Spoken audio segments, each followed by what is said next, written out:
It only takes a spark to get a fire going,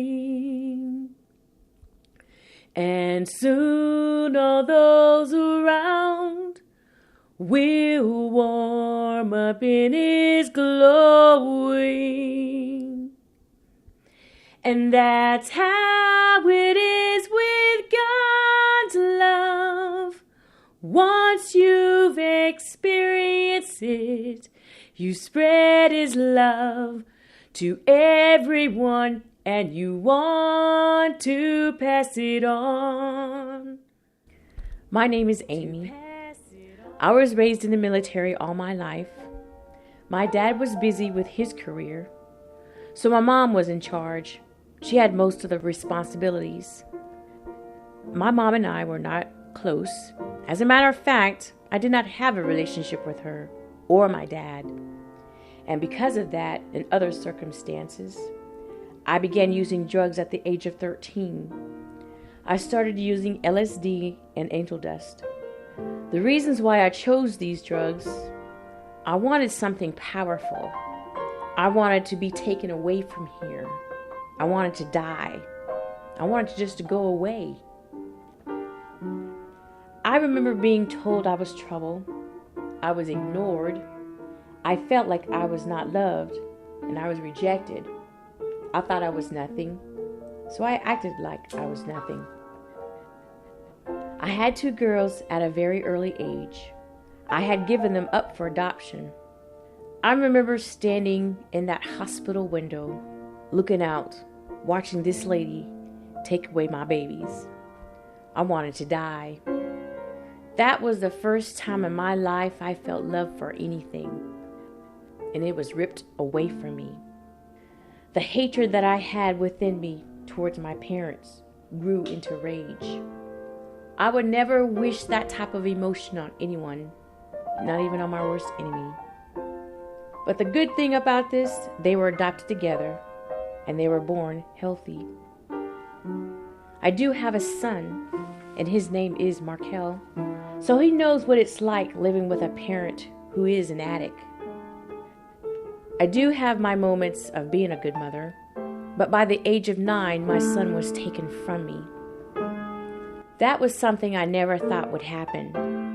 My son and I were very close. I remember telling him I will always be there for him, protecting him, loving him, never rejecting him. I did not want to give him the same treatment that I was given when I was his age. And I turned around and did the same thing to him as my parents did to me. So now today I think about what I had done, and yes, it hurts. At times, find it hard to forgive myself. It hurts because he's a grown man now. And on top of that, I had signed my parental rights away. I was told I would never see him again. And I was not in my right frame of mind when I signed those papers. And I can still picture the hurt in my son's eyes when he was told of what I did. The rejection he felt as I did when I was a child. On April 15, 2007, at 9 o'clock in the morning, God woke me up and said, "Amy, this is it for you. This is the day you have to make a choice. You have to choose life or death." So I destroyed everything that I had and said, "God, I choose life. I cannot do this anymore. I can't do this by myself anymore. I'm tired of lubricating myself. So I choose life." And just like that, I was set free.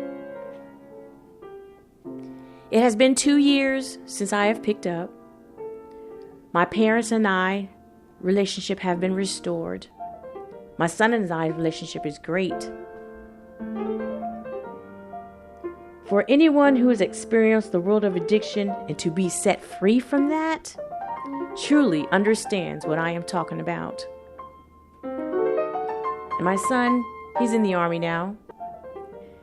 And because I am clean and sober, he can now spread his wings and fly. He may be army strong, as he would say, but to me, in my eyes, he will always be my little boy. You can depend on him. It matters not where you're bound. And I'll shout it from the mountaintop. I want my world to know the Lord of love has come to me, and I want to pass it on. To pass it on.